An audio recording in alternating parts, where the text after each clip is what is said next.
तटकरे देवेंद्र फडणवीसांची भेट घेणार आहेत। सुनील तटकरे सागर बंगल्यावर दाखल झालेले आहेत। राष्ट्रवादी अजित पवार गटाचे प्रदेशाध्यक्ष सुनील तटकरे आता सागर बंगल्यावर पोहोचलेले आहेत। उपमुख्यमंत्री देवेंद्र फडणवीस यांची ते भेट घेणार आहेत। काही वेळापूर्वीच अनेक नेते सागर बंगल्यावर पोहोचत होते। आता सुनील तटकरे सुद्धा फडणवीसांची भेट घेणार असल्याची माहिती समोर आलेली आहे। सागर बंगल्यावरची ही दृश्य आपण बघतोय। सागर बंगल्यावर सुनील तटकरे पोहोचलेत।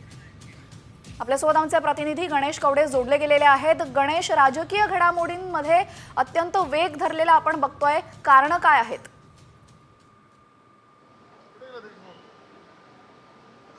नक्कीच आजच आहे ते मुख्यमंत्री एकनाथ शिंदे यांनी राज्यपालांकडे आहे तो आपला मुख्यमंत्री पदाचा राजीनामा आहे तो सुपूर्द केलेला आहे। त्यामुळे आता सध्या राज्यामध्ये आहे ते काळजीभाऊ मुख्यमंत्री म्हणून एकनाथ शिंदे कारभार पाहत आहेत। मात्र लवकरच महायुतीचा नवीन मुख्यमंत्री चेहरा आहे तो ठरवला जाणार आहे आणि याच पार्श्वभूमीवर आहे ती मोठ्या घडामोडी होताना पाहायला मिळत आहेत। उपमुख्यमंत्री देवेंद्र फडणवीस यांच्या निवासस्थानी प्रदेशाध्यक्ष राष्ट्रवादी काँग्रेस पक्षाचे सुनील तटकरे आहेत ते दाखल झालेले आहेत। या दोघांमध्ये आता महत्त्वाची चर्चा होईल, कारण की मुख्यमंत्री पदांवर अद्यापही नाव आहे ते स्पष्ट होताना पाहायला मिळत नाहीये। त्यामुळे लवकरात लवकर मुख्यमंत्री पदाचं नाव आहे ते जाहीर करण्यात यावं अशी मागणी आता सगळ्यांकडून होताना पाहायला मिळते। त्यामुळे नेमकं मुख्यमंत्री कोण होतं या सगळ्या संदर्भात आहे प्रामुख्याने या सगळ्या चर्चा होताना पाहायला मिळते। त्याचबरोबर मंत्रिमंडळात देखील कोणाची नावं असणार आहेत या सगळ्या पार्श्वभूमीवर देखील ही चर्चा असल्याचं आहे ती सूत्रांकडून माहिती मिळते। त्यामुळे त्या संपूर्ण राजकीय परिस्थितीवर आपलं असंच लक्ष असू द्या। तुर्तास धन्यवाद गणेश, आपण दिलेल्या सविस्तर माहितीबद्दल।